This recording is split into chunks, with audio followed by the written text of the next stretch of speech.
أولا أحييكم بتحية الإسلام تحية مباركة طيبة. السلام عليكم ورحمة الله وبركاته. إن الحمد لله نحمده ونستعينه ونستغفره ونؤمن به ونتوكل عليه، ونعوذ بالله من شرور أنفسنا ومن سيئات أعمالنا. من يهده الله فلا مضل له ومن يضلل فلا هادي له، وأشهد أن لا إله إلا الله وحده لا شريك له، وأشهد أن محمدا عبده ورسوله. أما بعد، فإن أصدق الحديث كتاب الله، وخير الهدي هدي محمد صلى الله عليه وسلم، وشر الأمور محدثاتها، وكل محدثة بدعة، وكل بدعة ضلالة، وكل ضلالة في النار، أو كما قال عليه الصلاة والسلام. قال الله سبحانه وتعالى في كلامه المجيد والفرقان الحميد: أعوذ بالله من الشيطان الرجيم، بسم الله الرحمن الرحيم. يا أيها الناس اتقوا ربكم الذي خلقكم من نفس واحدة وخلق منها زوجها وبث منهما رجالا كثيرا ونساء، واتقوا الله الذي تساءلون به والأرحام، إن الله كان عليكم رقيبا. يا أيها الذين آمنوا اتقوا الله حق تقاته ولا تموتن إلا وأنتم مسلمون. يصلح لكم أعمالكم ويغفر لكم ذنوبكم، ومن يطع الله ورسوله فقد فاز فوزا عظيما. قال الله عز وجل في موضع آخر: شهر رمضان الذي أنزل فيه القرآن هدى للناس وبينات من الهدى والفرقان. وقال في موضع الثاني في سورة القدر: إنا أنزلناه في ليلة القدر وما أدراك ما ليلة القدر ليلة القدر خير من 1000 شهر. معزز سامعین کرام، حاضرین جمعہ، نوجوانان اسلام، دینی بھائیوں، بزرگوں، عزیز بچوں و عفیفہ خواتین اسلام، ہر قسم کی تعریف و توصیف، حمد و سلام، کبریائی و برتری اللہ رب العالمین کی ذات کو زیبا ہے، جو اس کائنات کا خالق و مالک ہے. ذرہ سے لے کر پہاڑ تک، قطرہ سے لے کر دریا سمندر تک، پتوں سے لے کر گھنے جنگلات تک، سب پر اللہ رب العالمین کی حکمرانی چلتی ہے. چاہے بحر بر ہو، خشک تر ہو، اڑنے والے پرندے ہوں، سب پر اللہ رب العالمین کی کمانڈنگ ہے. اللہ رب العالمین لگام لگائے ہوئے ہیں. اللہ رب العالمین کی توحید و تقدیس کے بعد سب سے افضل ترین انسان، انسانیت کا ہمدرد، بھٹکے ہوئوں کو سیدھا راہ بتلانے والا اور گمراہی میں بھٹکتی ہوئی قوموں کو عروج عطا کرنے والا جناب محمد رسول اللہ صلی اللہ علیہ وسلم کی ذات اقدس ہیں. درود و سلام ہو اس ہستی اقدس و مقدس پر جو شفیع الامم ہے، ساقی کوثر ہے، شافی محشر ہے، امام المتقین ہے، ختم الرسل ہے، یعنی جن کا نام نامی جناب محمد الرسول اللہ صلی اللہ علیہ وسلم پر درود و سلام ہو. سابقہ تمام کے تمام انبیاء پر درود و سلام ہو. اللہم صلی علی محمد وعلی آل محمد. سامعین، آج کے خطبے کا عنوان ہے قرآن کریم کی عظمت و اہمیت. اللہ سبحانہ و تعالیٰ نے دنیا میں ہم سے پہلے بھی بہت سارے اقوام کو مبعوث کیا، بھیجا، اور ان کی ہدایت کے لیے، ان کی رہنمائی کے لیے اللہ سبحانہ و تعالیٰ نے کتابوں کو نازل فرمایا. اور وہ تمام کتابوں کی شہادت اللہ کے آخری رسول جناب محمد الرسول اللہ صلی اللہ علیہ وسلم پر قرآن کریم جو نازل ہوا اس کی شہادتیں اس کتاب میں ملتی ہیں. اللہ سبحانہ و تعالیٰ کا بہت ہی بڑا احسان فضل، انعام کہ اللہ سبحانہ و تعالیٰ نے جس مقدس مہینے میں ہمیں داخل کیا ہے، اب اس مقدس مہینے کا 2 حصہ اختتام کو پہنچنے والا ہے، اور اس کے بعد جس آخری حصے میں ہم داخل ہونے والے ہیں، یہ بہت ہی مقدس، بابرکت، خیر و بھلائی، جہنم سے خلاصی، جنت میں داخلہ، رزق کی بڑھوتری، یہ ساری دنیاوی معاملات ہو یا اخروی معاملات ہو، سب میں بھلائی کے حصول کا بہترین ایام ہے۔ رات بھی برکتوں سے بھری ہوئی، رحمتوں سے بھری ہوئی۔ اللہ سبحانہ و تعالی سورہ البقرہ میں، سورہ البقرہ کی آیت نمبر 186 میں اللہ رب العالمین کہہ رہے ہیں کہ شہر رمضان الذی انزل فیہ القرآن، یہی وہ مقدس، یہی وہ پاکیزہ مہینہ ہے جس میں اللہ رب العالمین نے سب سے عظیم کلام کو، سب سے عظیم کتاب کو اللہ رب العالمین نے نازل فرمایا۔ وہ کتاب کون سی ہے؟ وہ قرآن کریم ہے، قرآن مقدس ہے، جسے اللہ رب العالمین نے اپنے کلام میں الگ الگ ناموں سے یاد کیا ہے۔ اللہ رب العالمین کہہ رہا ہے کتاب انزل الیک، کہ ہم نے یہ کتاب کو نازل کیا ہے تاکہ سینوں سے کجاوٹ کو دور کیا جائے، سینے سے برائی کو نکال باہر کیا جائے، اور قرآن مقدس کی تلاوت سے اپنے سینے کو جلا بخشا جائے اور نورانی بنایا جائے۔ لہذا اللہ رب العالمین نے یہ عظیم کتاب انسانیت کی ہدایت کے لیے، انسانیت کی رہنمائی کے لیے،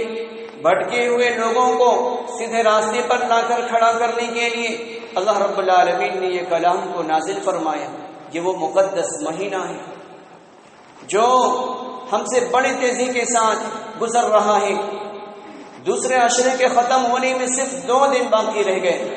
اس کے بعد ہم اس عشرے میں داخل ہونے والے ہیں جس عشرے کے سلسلے میں اللہ رب العالمین نے سورۃ القدر میں فرمایا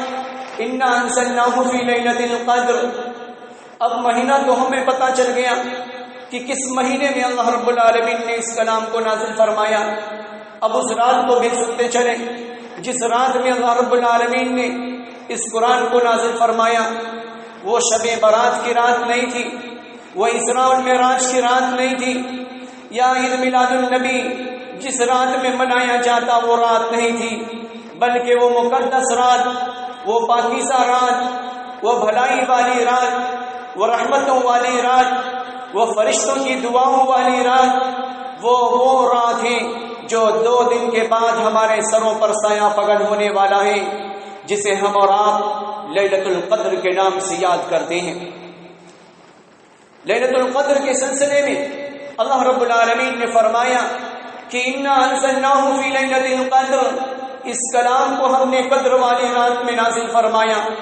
یعنی شب قدر کی رات میں اللہ رب العالمین نے اس کلام کو نازل فرمایا۔ اللہ رب العالمین کہہ رہا ہے کیا تجھے معلوم ہے کہ وہ رات کون سی ہے؟ لیلۃ القدر خیر من الف شہر، یہ وہ رات ہے جو 1000 مہینوں سے افضل ہے، یعنی انسان کی زندگی میں 84 سال وہ زندہ رہے یا نہ رہے، لیکن اگر اس پاکیزہ رات، اس برکت والی رات، یہ بھلائی والی رات، یہ فرشتوں کی دعاؤں والی رات کو اگر ہم نے پا لیا اور ہم نے قرآن مقدس کی تلاوت کر لی اور ہم نے آنسو بہا لیا، اپنے رب کو منا لیا، اور رب کو منانے کے بعد اللہ رب العالمین نے ہمارے تمام تر اچھے اعمال کو اگر قبولیت سے نواز دیا تو یقیناً یقیناً یقیناً اللہ سبحانہ و تعالیٰ اسی آیتوں میں آگے کہہ رہا ہے تنزل الملائکۃ والروح، فرشتوں کا نزول ہوا کرتا ہے کہ ہے کوئی مغفرت چاہنے والا، ہے کوئی بھلائی چاہنے والا، ہے کوئی گناہوں سے معافی مانگنے والا، ہے کوئی رزق میں بڑھوتری چاہنے والا، تنزل الملائکہ، فرشتوں کا نزول ہوا کرتا ہے۔ اگر ایسے وقت میں مومن بندہ، مومن بندیاں مسجد میں بیٹھ کر اگر قرآن مقدس کی تلاوت کر رہی ہو یا تلاوت کر رہا ہو تو یقیناً وہ فرشتہ رب سبحانہ و تعالیٰ کے حضور پیشکش ہو کے وہ پکار لگانے والا ہے کہ یہ تیرا مومن بندہ، یہ تیری مومن بندیاں فلاں مسجد میں زمین کے فلاں خطے پر رات کی تنہائی میں نیند کو قربان کر کے اس نے تیرے کلام کی تلاوت کی۔ اب اندازہ لگائیں جب فرشتے دیکھ کر شہادت پیش کریں تو یہ کتنی بڑی سعادت مندی ہے، یہ کتنی بڑی کامیابی کا تمغہ ہمیں ملنے والا ہے۔ اللہ رب العالمین کہہ رہا ہے تنزل الملائکۃ والروح، کہ جبریل کی آمد ہوا کرتی ہے۔ والروح کی تفسیر میں ابن کثیر اور دیگر مفسرین نے لکھا ہے کہ اس سے اللہ کے مقرب ترین فرشتوں کا نزول ہوا کرتا ہے۔ وہ فرشتے اللہ رب العالمین کے اس نیک بندوں کے لیے، قرآن کی تلاوت کرنے والوں کے لیے دعائیں کیا کرتے ہیں۔ تنزل الملائکۃ والروح فیہا بإذن ربہم من کل امر، یہ کس کی مرضی سے ہوتا ہے؟ یہ اللہ سبحانہ و تعالیٰ کے مرضی سے ہوا کرتا ہے۔ یہ حتی مطلع الفجر، اور یہ سلسلہ کب تک چلتا رہتا ہے؟ یہ فائلیں کب تک بنائی جاتی ہیں اور ہمارے نام اس فائل میں کب تک لکھا جاتا ہے؟ یہ حتی مطلع الفجر، یہاں تک کہ فجر طلوع ہو جائے اس وقت تک یہ سلسلہ جاری رہتا ہے۔ تو ہم چاہتے ہیں کہ ہماری معافی ہو جائے، ہم چاہتے ہیں کہ جنت ہمارے لیے ہموار کر دی جائے، ہم چاہتے ہیں کہ فرشتوں کی دعاؤں میں ہماری شمولیت ہو جائے، تو ہم اس رات میں جگنے کا اہتمام کریں۔ الحمدللہ میں نے کافی ہندوستان کے الگ الگ صوبوں کا میں نے مشاہدہ کیا۔ یا آندھرا کی دھرتی میں یہ پہلی مسجد ہے جسے میں نے محسوس کیا ہے کہ جہاں بہت ہی احترام کے ساتھ اور بہت ہی منظم طریقے سے جگنے کا اہتمام کیا جاتا ہے۔ اس سے پہلے میں نے کئی ایسی مساجد کو میں نے دیکھا جہاں اتنے منظم طریقے سے 10 راتوں میں جگنے کا اہتمام نہیں ہوا کرتا۔ لیکن نبی مکرم صلی اللہ علیہ وسلم کا عمل تو دیکھیں کہ نبی مکرم صلی اللہ علیہ وسلم اپنے حجرے میں جاتے اور جانے کے بعد امہات المومنین سے کہتے کہ اب مجھے رب سبحانہ و تعالیٰ کو منانے کا وقت آ گیا ہے، رب کے تقرب کے حصول کا وقت آ گیا ہے، اور وشد المعذرہ، اب میں نے تجھ سے دوریاں اختیار کر لی ہیں، اور دوریاں اختیار کرنے کے بعد میں نے مسجد میں اپنے آپ کو قید کرنے کا فیصلہ کر لیا ہے۔ اس کے بعد نبی مکرم صلی اللہ علیہ وسلم مسجد کو آ جایا کرتے اور مسجد کو آنے کے بعد اعتکاف میں بیٹھ جایا کرتے۔ حضرت جبریل علیہ السلام کا نزول ہوتا اور حضرت جبریل پیغمبر عربی کی خدمت میں حاضر ہوتے اور پیغمبر عربی صلی اللہ علیہ وسلم کے زانو مبارک کے سے ملا کر وہ بیٹھ جاتے، اور بیٹھنے کے بعد حضرت جبریل علیہ السلام قرآن مقدس کی آیتوں کی تلاوت کرتے، پیغمبر عربی صلی اللہ علیہ وسلم قرآن مقدس کی تلاوت کرتے، پھر جبریل تلاوت کرتے، پھر محمد رسول اللہ تلاوت کرتے، اور یہ سلسلہ جاری رہتا۔ وہ تمام رات جس رات کی آمد ہے 2 دن کے گزر جانے کے بعد جو رات آنے کو ہے، اس رات میں محمد رسول اللہ صلی اللہ علیہ وسلم کا یہ عمل رہا کرتا تھا۔ تو ہم چاہتے ہیں کہ ہماری زندگی سنور جائے، ہم چاہتے ہیں کہ دنیا سے رخصت ہونے کے بعد اللہ رب العالمین کے مغفرت کے ہم مستحق بن جائیں۔ تو اس رات میں خدا را ہم اپنے آپ کو ضائع نہ کریں اور اپنے وقت کو ضائع کرنے والے نہ ہوں، بلکہ مسجد کی طرف رخ کریں، اور رخ کرنے کے بعد قرآن مقدس کی تلاوت کریں۔ جب قرآن مقدس کی تلاوت ہوگی اور فرشتوں کا ہجوم ہوگا، اور جب یہ فرشتے سمائی دنیا پر فجر کے وقت میں اللہ رب العالمین کے حضور حاضر ہو کر جب یہ کہیں گے کہ فلاں تیرا بندہ، فلاں تیری بندی قرآن مقدس کی تلاوت کرتا ہوا میں نے پایا تو یقیناً اللہ رب العالمین کا فرمان ہے، حدیث قدسی ہے، الصوم لی وانا اجزی بہ۔ نبی مکرم صلی اللہ علیہ وسلم نے کہا کہ اللہ رب العالمین کہہ رہا ہے کہ رمضان المبارک میں کیے جانے والا ہر نیک عمل کا بدلہ اللہ رب العالمین خود دیا کرتا۔ لہذا یہ مہینہ قرآن کا مہینہ ہے، یہ رات قرآن کی رات ہے، اور اس رات میں اللہ رب العالمین نے خوب خیر و بھلائی رکھی ہے۔ اللہ رب العالمین آگے کہہ رہے ہیں سورہ شعراء کی آیت نمبر 196 میں، وَإِنَّهُ لَتَنزِيلُ رَبِّ الْعَالَمِينَ، اور رب العالمین کی طرف سے قرآن کو نازل کیا گیا ہے۔ نزل بہ الروح الامین، قرآن کو لانے والا کون، کس کے ذریعے سے نازل کیا گیا؟ تو اللہ رب العالمین وہ بھی بتلا رہا ہے کہ یہ وہ روح الامین ہے، یعنی حضرت جبریل علیہ السلام ہے۔ اور کس کے دل پر اللہ رب العالمین نے نازل کیا؟ اللہ رب العالمین نے کہا کہ اگر اس کلام کو اگر ہم پہاڑ پر نازل کرتے تو اس کے ڈر کی وجہ سے، اس کے خوف کی وجہ سے، اس کی خشیت کی وجہ سے پہاڑ ریزہ ہو جاتا، لیکن اللہ رب العالمین کہہ رہا ہے لا قلبک لتکون من المنذرین، ہم نے نبی مکرم جناب محمد الرسول اللہ صلی اللہ علیہ وسلم کے قلب اطہر کو، آپ کے دل کو، آپ کے ہارٹ کو ہم نے منتخب فرمایا، اور منتخب فرمانے کے بعد ہم نے اپنے کلام کو نازل فرمایا۔ اب اللہ کہہ رہا ہے کہ ہم نے کلام کو کس زبان میں نازل کیا؟ بلسان عربی مبین، اللہ رب العالمین نے اس کلام کو عربی زبان میں نازل فرمایا۔ وَإِنَّهُ لَفِي زُبُرِ الْأَوَّلِينَ،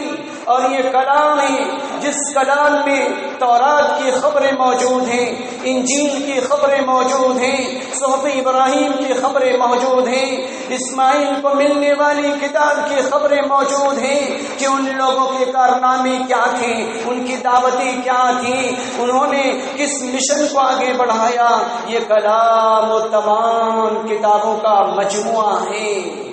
ان تمام خبروں کا مجموعہ ہے۔ لہذا اس کلام کو جب یہودی پڑھتا ہے دل کی گہرائی سے، جب اس کلام کو ایکٹر پڑھتا ہے دل کی گہرائی سے تڑپ کے ساتھ، اور جب اسے واقعات ملتا ہے، جب حضرت مریم کے واقعات کو پڑھتا ہے، جب حضرت عیسیٰ کی ولادت کے واقعات کو پڑھتا ہے، تو بے ساختہ یہ کہہ پڑتا ہے کہ یقیناً عیسیٰ لارڈ نہیں ہو سکتے، عیسیٰ گاڈ نہیں ہو سکتے، عیسیٰ رب نہیں ہو سکتے، بلکہ وہ رب کے ایک بہتر سے بہتر سلیو ہیں، بندے ہیں، عبد ہیں، اور وہ اسلام کے اندر بڑی تیزی سے داخل ہوتے ہوئے نظر آ رہے ہیں۔ ہم دیکھیں انٹرنیٹ کی دنیا پر، ہم سرچ کریں قرآن کے اثرات کیسے غیروں کے دلوں پر مرتب ہو رہا ہے، اور کتنی تیزی سے اسلام پھیلتا چلا جا رہا ہے۔ اسلام پھیلنے کا راز یہ ہے کہ وہ ہماری شکلوں کو نہیں دیکھتے، ہمارے لباس کو نہیں دیکھتے، بلکہ رب کے کلام کو دیکھتے۔ اسی رب کے کلام کو بڑے سے بڑے سائنسدانوں نے دیکھا، اور 21ویں صدی کا سب سے ماہر سائنسداں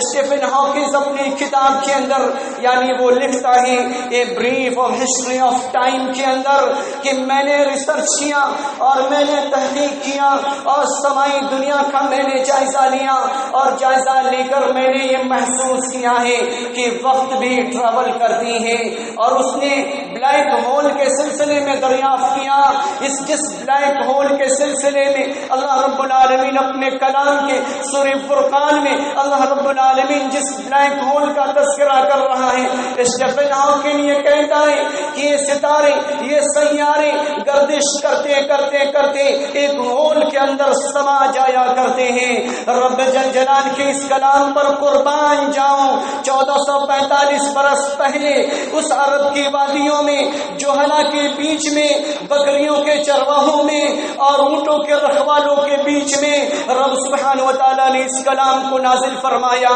اور نازل نازل فرما کر 21ویں صدی کا سائنسداں یہ تحقیق کر کے یہ ثابت کرتا ہے کہ میں آج بلیک ہول کی ریسرچ پر میں آج پہنچ چکا ہوں، لیکن لارڈ کا یہ بک، یہ رب کا یہ کلام، یہ اللہ سبحانہ وتعالیٰ کا ایشوریہ گرنتھ، یہ 1445 برس پہلے عرب کی سنگلاخ وادیوں میں نازل ہو کر یہ اس کی شہادتیں پیش کر رہا ہے۔ آج اتنی عظیم کتاب کو پڑھنے کے لیے ہمارے پاس فرصت نہیں، اتنی عظیم کتاب کو پڑھانے کے لیے ہمارے پاس سسٹمیٹک مدرسے نہیں، اتنی عظیم کتاب پر ریسرچ کرنے کے لیے ہمارے پاس کوئی لیب نہیں۔ آج پوری دنیا ایمبرولوجی پر ریسرچ کر رہی ہے، آج پوری دنیا واٹر سائیکل پر ریسرچ کر رہی ہے، آج پوری دنیا ٹائمنگ پر ریسرچ کرتی ہوئی نظر آ رہی ہے، آج پوری دنیا اسپیس پر جانے کے بعد اور اسپیس سے ساؤنڈ کے طلب کرنے میں لگی ہوئی ہے۔ وہ تمام تھیوری کو اللہ رب العالمین اپنے کلام کے اندر بباغِ دہل 1445 برس پہلے کہ حرا کے اندر محمد رسول اللہ صلی اللہ علیہ وسلم کے قلب اطہر کو اللہ رب العالمین نے منتخب فرما کر یہ تمام چیزوں کو کھول کر اللہ رب العالمین نے رکھ دیا۔ ہم پڑھیں کوششوں کی تھیوری کو، ہم پڑھیں اسی طریقے سے ہم الگ الگ نیوٹن کے تھیوری کو پڑھیں، ہم ڈارون کے تھیوری کو پڑھیں۔ وہ جب قرآن کے مشاہدات سے جب ان کی نگاہیں گزرتی ہیں تو وہ چیخ پڑتے ہیں کہ ہائے اس کتاب کو کیا ہو گیا، میں 60 سال میں 70 سال سے میں ریسرچ کر رہا ہوں اور ریسرچ کر کے آج میں اس نوعیت پر پہنچا ہوں، اور یہ کتاب پہلے سے ہی یہ ساری چیزوں کو واضح طور پر بیان کر رہی ہے۔ اللہ رب العالمین نے اپنے کلام میں سورہ مومنون کی 12، 13، 14 آیتوں کو ہم پڑھیں، اللہ رب العالمین اس میں کیت مور کی تھیوری کو اللہ رب العالمین بیان کر رہا ہے۔ جو آج اپنی کتاب BUMS کا طالب علم ہو یا MBBS کا طالب علم ہو، اس کی کتاب میں جب ایمبرولوجی کا سبجیکٹ آیا کرتا ہے تو بعض ایسے لوگ ماہرین نے قرآن کی آیتوں سے بھی استدلال کیا ہے۔ اللہ رب العالمین سورہ مومنون کی آیت نمبر 12، 13، 14، 15 ہم پڑھتے چلے جائیں۔ ایمبرولوجی یعنی مادر رحم میں بچہ کیسے بنتا، بچہ کیسے پروان چڑھتا، بچہ کیسے اس کے وجود کے اندر تبدیلیاں آتی اور کیسے بننے کے بعد باہر آتا، اللہ رب العالمین نے اپنے کلام کے اندر جگہ دی ہے۔ دنیا آج ریسرچ کر رہی ہے، دنیا آج ریسرچ کر رہی ہے، اور ریسرچ کرنے کے بعد انسانیت کو نئی نئی راہیں ہموار کر رہی ہیں، اور سنگولرٹی پر آج انسانیت کا ایک بڑا طبقہ ریسرچ کرنے میں لگا ہوا ہے کہ کوئی نہ کوئی ایسی پاور ہے جس نے اس کائنات کو وجود میں لایا ہے۔ اسی پاور کو قرآن رب سبحانہ و تعالیٰ سے پکارا ہے، اللہ کا نام دیا ہے، یقیناً وہ پاور کوئی اور نہیں، وہ رب سبحانہ و تعالیٰ ہے، وہ اللہ رب العالمین کی ذات ہے جسے سنگولرٹی کے نام سے آج سائنسی دنیا تحقیق کر رہی ہے۔ تحقیق کرنے کے بعد بہت کچھ حاصل کرنے کے بعد بھی کچھ حاصل نہیں، کیونکہ اللہ رب العالمین نے جس خطے کو منتخب فرمایا ہے انسانیت کے لیے، آج سیاروں پر، آج وہ چاند پر پہنچ کر انسانیت کے وجود کی بقا کے لیے وہ پانی تلاش کرتے ہوئے نظر آ رہے ہیں، لیکن اللہ سبحانہ و تعالیٰ نے ناسا کی وہ تھیوری کو اپنے کلام کے اندر بیان کر رہا ہے، اور اللہ رب العالمین نے کہا، اللہ سبحانہ و تعالیٰ نے کہا کہ کل ان اجتماعت الانس والجن، کہ اے انسانوں جمع ہو جاؤ، اے جناتوں جمع ہو جاؤ، الا یات بمثل هذا القرآن، اور اس قرآن جیسا، اس قرآن کی آیتوں جیسا لے کر آؤ، لا یاتون بمثله شیء، تو تم اس جیسا نہیں لا سکتے، ولو کان بعضهم لبعض ظہیرا، اور بعض کو بھی بلا لو، ماہرین کو بلا لو، عرب کے جاننے والوں کو بلا لو، اور بلانے کے بعد سب قلم اٹھاؤ اور لکھنا شروع کرو، پھر بھی تم قیامت تک قرآن کی آیتوں کو نہیں لکھ سکتے۔ یہ اس بات کا یقین آج غیروں کو بھی ہے، لیکن مسلمانوں کو یقین نہیں۔ آج مسلمانوں کے پاس ایسا سسٹم نہیں۔ آج قرآن کو ہم پڑھتے ہیں، سمجھتے نہیں، قرآن کو ہم پڑھتے ہیں سرسری نظروں سے، ہم اس پر غور و تدبر نہیں کرتے۔ اگر یقیناً اس پر غور کیا جاتا اور اس پر تدبر کیا جاتا تو یقیناً ہمارے حالات اتنے خستہ نہیں ہوتے۔ تاپوں میں سجایا جاتا ہوں، آنکھوں سے لگایا جاتا ہوں۔ آج قرآن کو تاپوں میں سجایا جاتا ہے اور پڑھنے سے پہلے آنکھوں سے لگایا جاتا، سینوں سے لگایا جاتا، لیکن قرآن میں رب کیا کہہ رہا ہے اس بات سے ہم دور دور تک ناواقف ہیں۔ اللہ کہہ رہا ہے یتدبرون القرآن، قرآن پر تدبر کرو۔ اور افلا یعقلون، تم عقل نہیں رکھتے؟ یتفکرون، کیوں نہیں ریسرچ سینٹر بناتے؟ اللہ رب العالمین کہہ رہے ہیں یتفکرون، کیوں نہیں تدبر کرتے؟ اس کلام پر کیوں نہیں تدبر کرتے؟ اگر اس کلام پر انسان صرف تدبر کر لے، غور کر لے اور اپنے فائدے کی چیزوں کو نکال باہر کرے اور اپنے زندگی میں اسے نافذ کرے تو اس کا اکنامک بھی اسٹرانگ ہوگا، معاشرتی نظام بھی مضبوط ہوگا، گھریلو زندگی بھی مضبوط ہوگی۔ ہم دیکھتے ہیں ان ممالک کا حال جس میں قرآن کے مطابق قانون نافذ ہے، وہاں پہ رابری کا معیار بہت ہی صفر کے مانند ہے، زناکاری کا معیار بالکل صفر کے مانند ہے، دھوکہ فراڈ کا معیار بالکل صفر کے مانند ہے۔ وہ صرف اور صرف اسی بنا پہ کہ رب کے کلام سے جن لوگوں نے جی لگایا اللہ رب العالمین نے انہیں کامیابی عطا کی۔ اللہ رب العالمین کا وہ مقرب نبی صلی اللہ علیہ وسلم کا فرمان ہے، حضرت عمر رضی اللہ تعالیٰ عنہ کہتے ہیں کہ میں نے نبی علیہ الصلوۃ والسلام کو فرماتے ہوئے سنا کہ نبی علیہ الصلوۃ والسلام نے کہا ان اللہ یرفع اقواما بهذا الكتاب، اللہ سبحانہ و تعالیٰ اس کتاب کے ذریعے سے قوموں کو سربلندی عطا کیا کرتا ہے۔ اللہ رب العالمین اس کتاب کے ذریعے سے قوموں کو سربلندی عطا کیا کرتا ہے، وَيَسْعُ بِهِ آخَرِينَ، اور اسی کے مقابل میں دوسرے افراد جو لوگ قرآن کو نہیں پڑھتے، نہیں سمجھتے اور جاننے کی فرصت بھی نہیں نکالتے تو ان کے لیے وَيَسْعُ بِهِ آخَرِينَ، تو اللہ کے رسول صلی اللہ علیہ وسلم کا فرمان ہے وہ دلدل میں، وہ گٹر میں اور وہ گڑھے میں اور پسماندگی میں وہ گرتے چلے جایا کرتے ہیں۔ شاعر ہند نے کہا وہ معزز تھے زمانے میں مسلمان ہو کر، وہ معزز تھے زمانے میں مسلمان ہو کر اور ہم خار ہوئے تارک قرآن ہو کر۔ حضور حق سے محمد کو یہ کتاب ملی، حضور حق سے محمد کو یہ کتاب ملی جس سے قسمت نوع بشر چمک اٹھی۔ یہی وہ کتاب ہے جس کی کوئی مثال نہیں، یہی وہ کلام ہے جس کو کبھی سوال نہیں۔ تو ضرورت اس بات کی ہے کہ ہم قرآن کو پڑھیں، اپنے بچوں کو قرآن کی تعلیمات دلائیں، ایسے مدرسے ہم قائم کریں جس میں قرآن کی بھی تعلیم ہو اور قرآن کی ان آیتوں کی روشنی میں سائنسی دنیا کی تحقیقات بھی ہمارے نظروں کے سامنے ہو۔ تو اس کے لیے ہم جب تیار ہوں گے اور اپنے افراد میں صرف ایک بندہ یہ عزم کرے کہ ہمیں مہینے میں 100 روپے اللہ کے کلام کے لیے وقف کرنا ہے تو 30,000 کی آبادی اگر بچی کی دھرتی پر بستی ہے، اگر 100 روپے مہینے کو اگر ہم نے اللہ کی کلام کے لیے وقف کیا تو یقیناً ایک منظم سسٹمیٹک طریقے سے مدرسے میں سلیبس داخل کیا جا سکتا ہے، لیب بنایا جا سکتا ہے، تعلیمی معیار کو مضبوط کیا جا سکتا ہے، معیشت کے نظام کو مضبوط کیا جا سکتا ہے۔ 100 روپے تو ہمارے بچے آسانی کے ساتھ کرکرے میں اور چپس میں ضائع کر دیا کرتے ہیں، لیکن اللہ کے کلام کی فکر میں، حدیث نبوی کی فکر میں اور اس کے پروموشن کے لیے، اس کی بقا و تحفظ کے لیے اگر ہم نے ایسا پختہ سسٹم بنا دیا اور اللہ کے رضا کے لیے، اللہ کے کلام کے لیے اگر ہم نے یہ 30,000 افراد